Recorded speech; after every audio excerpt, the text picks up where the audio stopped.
बिस्मिल्लाहिर्रहमानिर्रहीम अस्सलाम वालेकुम नाज़रीन आज है जी 15 फरवरी साल 2026 और मैं हूं मोहम्मद आशिर गुंदल और आप देख रहे हैं जी मेरा फेसबुक और यूट्यूब चैनल। नाज़रीन मशरक़ वस्ती में अमेरिका की जानब से अपनी मज़ीद जो डिप्लॉयमेंट है इसका इजाफा होता हुआ नज़र आ रहा है, लेकिन दूसरी तरफ चाइना मुसलसल अमेरिका की निगरानी करता हुआ नज़र आ रहा है और बारहा ईरान को चाहे फिर सैटेलाइट के थ्रू जो डिप्लॉयमेंट अमेरिका की जानब से मशरक़ वस्ती में की जा रही है इसकी तमाम तर तफसीलात ईरान को फराहम करना हो। लेकिन अब जी अमरीकी बेसिस से कुछ इंतहाई आम तरीन मनाजर सामने आए हैं और बाकायदा तौर पर इनकी सैटेलाइट तस्वीरों ने नई हलचल मचा कर रख दी है। इस हवाले से कुछ इंतहाई अहम तरीन डिटेल्स हैं जो इस वीडियो में मैं आपके सामने रखूंगा और साथ ही साथ पाकिस्तानी वज़ीर दिफा ख्वाजा आसफ की जानब से जो अफगानिस्तान को लेकर स्टेटमेंट सामने आई थी जिसमें उन्होंने एक इशारा दिया था कि क्या आया पाकिस्तान जो है वो रमज़ान से पहले ही अफगानिस्तान को लेकर कोई बड़ी कार्रवाई करना चाहता है। तो इस पर अब ज़बीउल्लाह मुजाहिद अफगान तर्जमान की जानब से एक बड़ी स्टेटमेंट सामने आई है और अफगानिस्तान और पाकिस्तान के दरमियान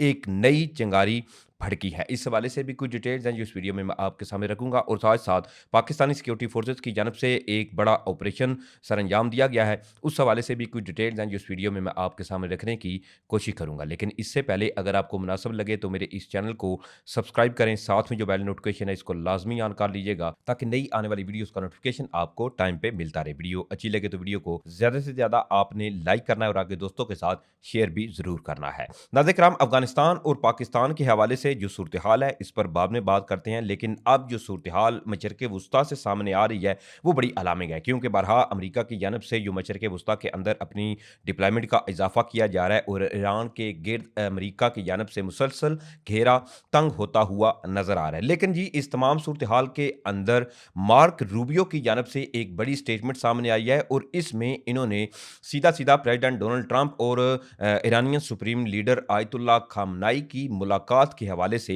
एक स्टेटमेंट जो है वो जारी की है। नाज़रीन इस हवाले से अमरीकी वज़ीर खारजा मार्क रूबियो जो है वो ये कहते हैं कि सदर डोनाल्ड ट्रंप ईरान के साथ मुआहदा करने को तरजीह देते हैं और अगर ईरान के सुप्रीम लीडर आयतुल्लाह खामेनाई की मुलाकात जो है इसकी ख्वाहिश भी वो जाहिर करते हैं। यानी कि ये कहा गया है साफ साफ अमरीकी वज़ीर खारजा की जानब से कि प्रेसिडेंट डोनाल्ड ट्रंप जो है वो एक जानब ईरान के साथ मुज़ाकरात के लिए तो ख्वाहिशमंद हैं ही, लेकिन वो ईरानी सुप्रीम लीडर आयतुल्लाह खामनाई के साथ भी मुलाकात की ख्वाहिश रखते हैं। अब इसमें मजीद मार्क रूबियो ने यह कहा है कि ट्रंप किसी से भी मुलाकात के लिए आमादा हैं क्योंकि उनके नजदीक आलमी मसाइल का हल बातचीत के जरिए ही मुमकिन है। रूबियो ने मजीद ये भी कहा कि अगर आयतुल्लाह खामनाई कल ही सदर ट्रंप से मुलाकात की दरख्वास्त करें तो ये मुलाकात हो सकती है, इसलिए नहीं कि ट्रंप इनसे मुतफिक हैं बल्कि इसलिए कि वो समझते हैं कि मसाइल इसी तरह हल किए जाते हैं ना। यहाँ नाज़रीन कराम एक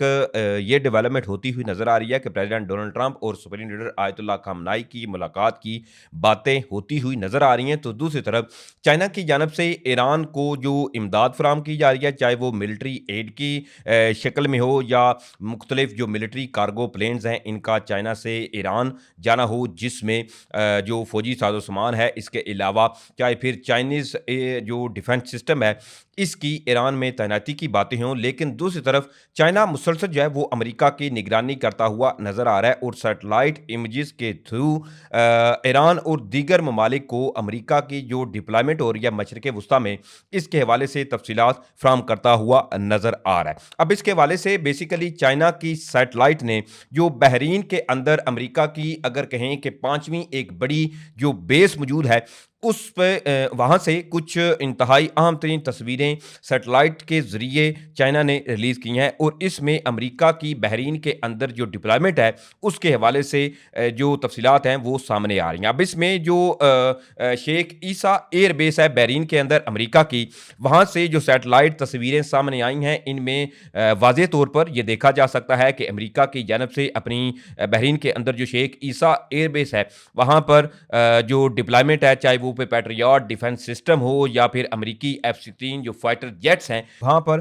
तैनात हो चुके हैं और इनकी बाकायदा तौर पर जो सैटेलाइट तस्वीरें हैं वो इस वक्त चाइना की जानब से सामने आ रही हैं। अब इसमें कोई शुकूक शुबात बाकी नहीं रहे कि चाइना जो है वो मुसलसल अमेरिका की सर्वेलेंस करता हुआ नजर आ रहा है क्योंकि जब USS अब्राहम लिंकन अमेरिका का जो जदीद तरीन बहरी बेड़ा है ये जब मशरक़ वस्ती की जानब जो है वो बढ़ रहा था तब भी चाइना की जानब से बाकायदा तौर पर सैटेलाइट तस्वीरें जारी की गई थी। इसके अलावा अल उदेद एयरबेस जो कि कतर के अंदर अमेरिका का एक बड़ा फौजी अड्डा है, जिसको लास्ट टाइम जून 2025 में जब अमेरिका और ईरान का कॉन्फ्लिक्ट था, तो तब ईरान की जानब से इस पर मिसाइल फायर भी किए गए थे। तो वहाँ पर भी जितनी अमेरिका की जानब से डिप्लॉयमेंट की जा रही है, इसकी भी बाकायदा तौर पर चाइनीज़ सैटेलाइट ने जो सैटेलाइट तस्वीरें थी वो जारी की थी कि वहाँ पर अमेरिका जो है इसने कितनी डिप्लॉयमेंट की हुई है, कौन सा डिफेंस सिस्टम है या कौन कौन से जो फाइटर जेट्स हैं वो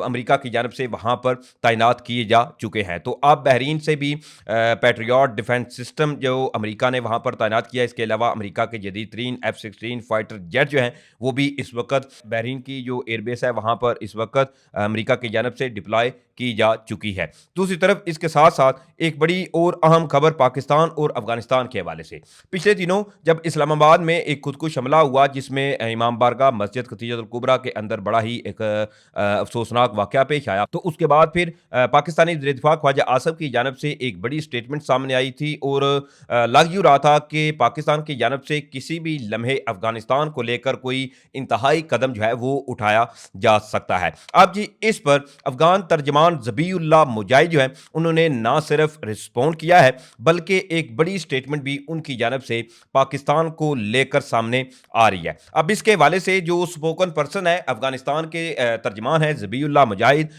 उन्होंने ये कहा है कि we have many alternatives in dealing with Pakistan, यानी कि हमारे साथ जी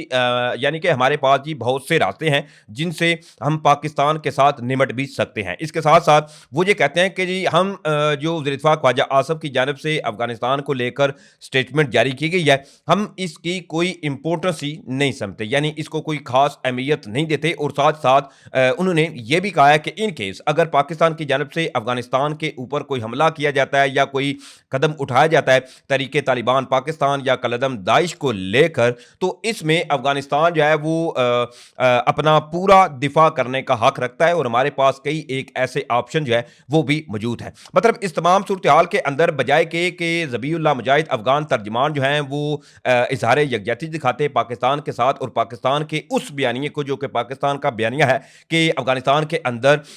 TTP की हाइड आउट्स हैं, इसके अलावा कलदम दाई या दीगर जितनी भी दो दहशतगर्द तंजीमें हैं जो अफगानिस्तान से ना सिर्फ ऑपरेट हो रही हैं बल्कि बाकायदा तौर पर अफगान तालिबान की रजीम गवर्नमेंट इनको फैसिलिटेट करती है, ये उसके खिलाफ कोई कदम उठाते उल्टा पाकिस्तान को ही जो तड़ियां लगाने का सिलसिला है वो एक बार फिर से अफगानिस्तान से जो है वो सामने आता हुआ नजर आ रहा है। लेकिन इस तमाम सूरत हाल के अंदर ऐसी स्टेटमेंट आना ज़बीउल्लाह मुजाहिद की जानब से ये एक कहें कि एक नई चिंगारी लगाने वाली बात है, तो ये कहना जो है वो भी गलत नहीं होगा कि बजाय कि ये TTP या दीगर जो कलदम तंजीमें हैं, दहशतगर्द तंजीमें जो कि अफगानिस्तान में हैं, इनके खिलाफ जो कोई कदम उठाएं, इनको पटा डालें और पाकिस्तान के उस बयानिए के साथ खड़े हों, उल्टा ये पाकिस्तान को जी तड़ियां लगा रहे हैं कि ये अगर पाकिस्तान ने कुछ किया तो हम भी चुप नहीं रहेंगे। दूसरी तरफ जी पाकिस्तानी सिक्योरिटी फोर्सेस की जानब से एक बड़ा ऑपरेशन किया गया है कलात के अंदर, और बेसिकली जो इतलाआत ज़राए इस हवाले से फ्राहम कर रहे हैं, ये एक IBO intelligence based operation conduct किया गया है। अब इसके हवाले से ज़राए ये तफसीलात फ्राहम कर रहे हैं कि सिक्योरिटी फोर्सेस ने जी एक तो मंगोचर कलात के अंदर एक इंटेलिजेंस बेस्ड ऑपरेशन कंडक्ट किया है। अब इसमें बताया जी जा रहा है कि इंटेलिजेंस बेस के ऊपर जो पाकिस्तानी सिक्योरिटी फोर्सेस के पास तकरीबन 4 से 6 जो फिरतुल हिंदुस्तान के ख्वारजी हैं इनकी प्रेजेंस की मालूमात थी, इसके बाद ये फिर ऑपरेशन जो है वो कंडक्ट किया गया है। और बेसिकली ये एक कंपाउंड बताया जा रहा है जहाँ पर पाकिस्तानी सिक्योरिटी फोर्सेस की जानब से इंटेलिजेंस बेस्ड ये ऑपरेशन किया गया, और इस ऑपरेशन के तहत तकरीबन 4 से 6 जो फिरतुल हिंदुस्तान के ख्वारजी थे इनको एलिमिनेट करने के हवाले से तस्दीक जो है वो सामने आ रही है। इसके हवाले से फर्दर ये भी बताया जा रहा है कि जैसे ही पाकिस्तानी सिक्योरिटी फोर्सेस की जानब से इस कंपाउंड के ऊपर जो है वो रेड की गई, तो फिर दहशतगर्दों की जानब से फायर ओपन की गई और दोनों इतराफ से शदीद फायरिंग का तबादला हुआ, जिसके बाद पाकिस्तानी सिक्योरिटी फोर्सेस ने बड़ा इफेक्टिवली जो है वो इस पर जवाबी कार्रवाई की और रिटेलिएट किया, और तकरीबन 4 से 5 के करीब जो मिलिटेंट थे, एक तो इनको जो है वो वासिल जहन्नुम किया और साथ ही साथ 2 के करीब जो इनके साथी थे, इनके शदीद जख्मी होने की जो इतलात हैं वो भी सामने आ रही हैं। दूसरी तरफ आज चूंकि पाकिस्तान और भारत के दरमियान बड़ा ही एक तगड़ा और मदर ऑफ ऑल गेम्स अगर कहा जाए तो ये कहना भी गलत नहीं होगा, एक बड़ा तगड़ा जो टाकरा है, बड़ा तगड़ा एक मैच आज जी कोलंबो में होने जा रहा है। क्योंकि ऑलरेडी पाकिस्तान के जानब से जो मोहसिन नकवी हैं वो श्रीलंका के दौरे पर पहुंच भी चुके हैं, जहां पर उन्होंने पाकिस्तानी क्रिकेट टीम से मुलाकातें की और इनकी हौसला अफजाई भी की है। और साथ साथ इस वक्त भारतीय मीडिया के ऊपर बड़ा ही ये एक जंग का जो माहौल है वो बना हुआ है, क्योंकि पाकिस्तान और भारत का जो मैच है ये मैच हो और इस पर शायकीन क्रिकेट इसके अलावा पूरी दुनिया की जो नजरें हैं इस खसूसन मैच के ऊपर होती हैं, क्योंकि ये मैच एक डू और डाई की जो सिचुएशन है वो रखता है। और इसमें आज होपफुली और दुआ भी यही है कि अल्लाह ताला हमारे शहीनों को एक तो अच्छा खेलने की तौफीक दे, क्योंकि ये बड़ा तगड़ा मैच है, इस पर पूरी दुनिया की नजरें हैं और इंशाल्लाह पाकिस्तान को फतह मिलेगी भी। तो इस तमाम सूरत हाल के अंदर अब ये भी खसूसन चीजें जो है वो डिस्कस हो रही हैं कि चैंपियन ट्रॉफी के अंदर जो भारतीय टीम की जानब से मुसाफा नहीं किया गया था, पाकिस्तानी जो कैप्टन थे इनके साथ हाथ नहीं मिलाया गया था। तो लेट्स सी कि आज तकरीबन 6:30 बजे के करीब ये एक सख्त तरीन टाकरा जो है वो होने जा रहा है। तो लेट्स सी कि अब पाकिस्तान कैसा परफॉर्म करता है, क्योंकि इस वक्त पाकिस्तानी स्पिनर्स को लेकर काफ़ी चीज़ें जो है वो चल रही हैं और स्पेशली इंडियन मीडिया के ऊपर पाकिस्तानी स्पिनर्स जो हैं इनके काफ़ी चर्चे हैं, जहां ऑलरेडी ये बातें होती थी कि पाकिस्तानी जो फास्ट बॉलर हैं इनका और इंडियन जो बैट्समैन हैं इनका मुकाबला है। लेकिन इस दफ़ा सूरत हाल थोड़ी सी तब्दील है। इस दफ़ा जहां इंडियन एक जानब बैट्समैन की बातें हो रही हैं तो दूसरी तरफ बजाय के फास्ट बॉलर की बातें हों इस दफ़ा पाकिस्तानी स्पिनर्स के ज़्यादा चर्चे हैं। ये कुछ तफसीलात थी जो मैंने आपके सामने रखी। उम्मीद करूंगा आप लोगों को वीडियो अच्छी लगी होगी। अगर वीडियो अच्छी लगी है तो भाई के चैनल को सपोर्ट करने के लिए चैनल को सब्सक्राइब करें, साथ में जो बेल नोटिफिकेशन इसको लाजमी ऑन कर लीजिएगा ताकि नई आने वाली वीडियोस का नोटिफिकेशन आपको टाइम पे मिलता रहे। वीडियो अच्छी लगे तो वीडियो को लाइक शेयर करना मत भूलिएगा। मुझे इजाजत दें, इंशाल्लाह फिर मिलेंगे। पाकिस्तान जिंदाबाद।